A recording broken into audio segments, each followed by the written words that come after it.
बहुत बहुत स्वागत है। जिसके जीवन में भगवान की बहुत बड़ी कृपा होती है उसे ही भगवान की कथा सुनने का अवसर मिलता है। आज गोविंद ने बहुत बड़ी कृपा की, हमारे जीवन में वो सौभाग्य जगा कि भगवान की सुंदर कथा सुनने का हमें अवसर मिला है। ऐसे पुनीत और पावन श्रीमद् भागवत कथा श्रवण के लिए जो व्यक्ति जाता है, उस व्यक्ति के द्वारा एक एक कदम जब भगवान की ओर बढ़ता है ना, तो एक एक अश्वमेघ यज्ञ का उसे फल मिलता है। भगवान के कथा पंडाल में आने के लिए जो भी व्यक्ति अपने कदमों को भगवान की ओर बढ़ाता है, उसे एक एक यज्ञ का फल मिलता है। कथा सुनन को जाइए तज ममता अभिमान, ज्यों ज्यों पग आगे बढ़े कोटिन यज्ञ समान। आपके द्वारा यहाँ चलकर आने में जितने कदम हुए होंगे उतने यज्ञ का फल आपको नित्य मिल रहा है। श्रीमद् भागवत श्रवण की यही तो मेरे बंधु सबसे बड़ी महिमा है। जो जीव भगवान की ओर जाता है, जो भगवान के से चरणों की ओर बढ़ता है, उस जीव के हर एक कदम पे उसे प्रभु की भक्ति मिलती है। और जब व्यक्ति यहाँ आता है, यहाँ बैठ के भगवान के विषय में सुनता है, भगवान और भक्त की कथाओं को सुनता है, तो उसके हृदय में भक्ति का प्राकट्य होता है, उसके हृदय में भक्ति जागृत होती है। और जिसके हृदय में भगवान की भक्ति आती है मेरे भाई बहन, उसका मन भगवान के लिए प्रेमी बनने लगता है। और जिसका मन भगवान के लिए प्रेमी बनने लगता है, उसके जीवन में आनंद की अनुभूति होने लगती है। क्योंकि जब जब आप भगवान के प्रति बढ़ते हैं, एक असीम सुख और एक असीम आनंद की आपको प्राप्ति होती है। और ये आनंद धन के द्वारा, बल के द्वारा, मकान दुकान रिश्तेदारों के द्वारा नहीं, बल्कि भगवान की भक्ति के द्वारा हमें मिलता है। ये आनंद एक अलग ही आनंद है, ये एक अलौकिक आनंद है मेरे भाई बहन। और ये आनंद हम जैसे मानवों को मिल जाता है, लेकिन देवताओं को भी ये आनंद दुर्लभ है। देवता भी तरसते हैं भगवान की कथा को सुनने के लिए कि दुर्लभैव कथा लोके सुराणामापि दुर्लभम यस्या श्रवण मात्रेण हर्षितम समाश्रयेत।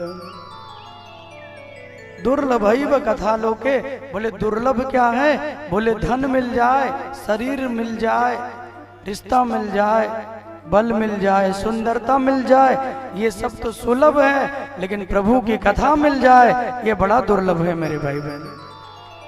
बोले किसको मिलती है? बोले जिसके जीवन में गोविंद बहुत बड़ी कृपा करें, जिसके जीवन में भगवान बहुत बड़ी कृपा करें, उसे प्रभु की कथा सुनने का अवसर मिलता है। तो हम और आप सभी लोग बड़े भाग्यशाली हैं जो ऐसे भयानक समय में भी, इतनी कठिन परिस्थितियों में हमें श्रीमद् भागवत कथा सुनने का सौभाग्य मिल रहा है। सुखदेव जी महाराज गंगा के पावन किनारे बैठे हैं और राजा परीक्षित को सुंदर सी कथा सुना रहे हैं। भगवान की कथा को सुनकर परीक्षित जी के जीवन में बड़ा आनंद आ रहा है। परीक्षित जी कहते हैं, प्रभु जब मैं भगवान की कथा को सुनता हूं, जो जैसे कोई तपते हुए बदन पर ठंडा ठंडा जल डालता है, वैसे मेरे जलते हुए इस बदन में भगवान की कथा एक शीतलता प्रदान करती है। भगवान की कथा हमें मधुरता देती है, भगवान की कथा हमें शीतलता प्रदान करती है मेरे भाई बहन। दुनिया के सताए लोग यहाँ सीने से लगाए जाते हैं, दरबार में बंसी वाले के दुख दर्द मिटाए जाते हैं। अच्छा, व्यक्ति परेशान होगा तो कहां जाएगा? जब व्यक्ति दुखी होगा तो कहां जाएगा? संसार से अगर व्यक्ति का मन हट गया तो वो कहां जाएगा? बोले जब व्यक्ति को कहीं स्थान नहीं मिलता, और व्यक्ति को कहीं आनंद नहीं मिलता तो उसके लिए एक स्थान है हरि की कथा। वो आकर भगवान की कथा को सुने, उसके तपते हुए बदन को शांति मिलती है, उसके हृदय में आनंद आता है। तो भगवान की जो कथा है यह हमारे जीवन को आनंद देती है मेरे भाई बहन। इसलिए कथा जब जीवन में मिले तो श्रवण करने के लिए अवश्य जाना चाहिए। ये विचार न करिए कि आज जाएंगे कि कल जाएंगे, कल जाएंगे कि परसों जाएंगे कि आज जाएंगे। जब तुम्हें मौका मिले, जब तुम्हें अवसर मिले, ऐसी सुंदर दिव्य कथा को श्रवण करने से कभी चूकना नहीं चाहिए, क्योंकि ये सांसें एक बार चली जाती हैं तो दोबारा कब मिलेंगी ये कोई नहीं जानता मेरे भाई बहन। परीक्षित जी कहते हैं, प्रभु मेरा जीवन तो न जाने कि कहाँ गुजर रहा था, लेकिन ये तो आपकी कृपा हो गई। आपने दिव्य दर्शन देकर मुझे अपने शरण में लगा लिया। और भगवान की कथा का फल और आनंद तभी मिलता है जब कोई साधु, कोई संत की तुम्हें संगत मिले। किसी श्रेष्ठ जन की संगति में आने के बाद जीवन में बदलाव प्रारंभ होता है। श्रेष्ठ व्यक्ति का संग तुम्हें मिलेगा मेरे भाई बहन, तो उसकी सबसे बड़ी विशेषता होगी श्रेष्ठ व्यक्ति का संग करते ही तुम्हारे जीवन में परिवर्तन प्रारंभ होगा। और कथा तो कहती ही है कि नित्य भगवान की कथा को सुनकर अपने कुसंग को छोड़ना चाहिए, अपने जीवन की एक बुराई का रोज त्याग करना चाहिए। भगवान की कथा को सुनकर नित्य एक बुराई का त्याग कीजिए, क्योंकि ये संसार मेरे भाई बहन एक माया है। जैसे व्यक्ति सोते हुए कोई सपना देखता है ना, सपने में वो राजा बन गया, फैक्ट्रियां हो गई, बड़ी बड़ी गाड़ियां हो गई, कहां कहां घूमने लगा, और जैसे उसकी नींद टूटती है वो अपने घर में ही लेटा हुआ है। सपने में न जाने क्या बन गया, लेकिन वास्तविकता क्या है? बोले वास्तविकता शून्य है। इसलिए किसी संत ने बड़ी प्यारी बात कही कि ये संसार स्वप्नवत है, अवनति उन्नति एक माया है। सपने का राजा होना, रंग होना अनहोनी है, मिथ्या है। कि जीवों की यही अवस्था है, सब घोर मोह की रातें हैं, और इन रातों में जो होती हैं वो सब सपने की बातें हैं। इनमें जोगी जन जगते हैं, अज्ञानी दुनिया सोती है। कि इनमें जोगी जन जगते हैं, अज्ञानी दुनिया सोती है, या फिर वो जग जाते हैं जिन पर कृपा राम की होती है।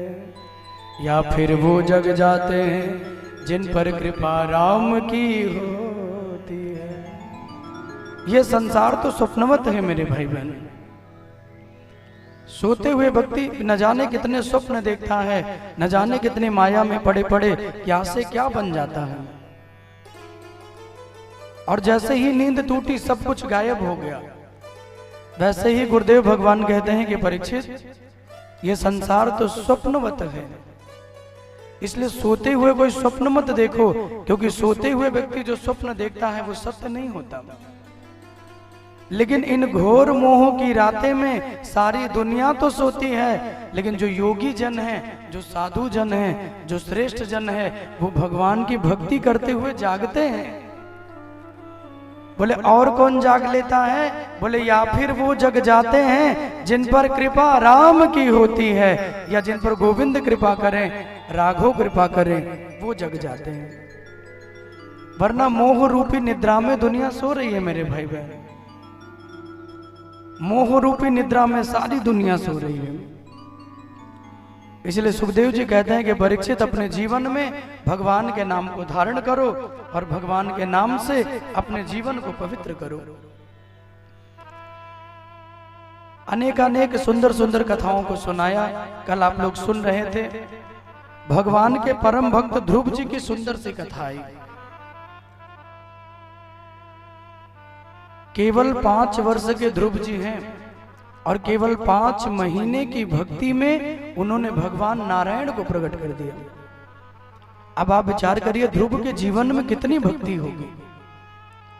इसलिए मैं हमेशा कहता हूं कि भक्ति के लिए कभी बुढ़ापे का इंतजार नहीं करना चाहिए।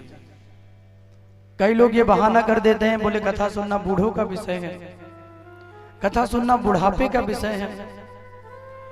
लेकिन भगवान के भक्तों ने कितना सुंदर ये दर्शन कराया है। बोले भगवान की भक्ति करना, कथा सुनना बूढ़ों का विषय नहीं है।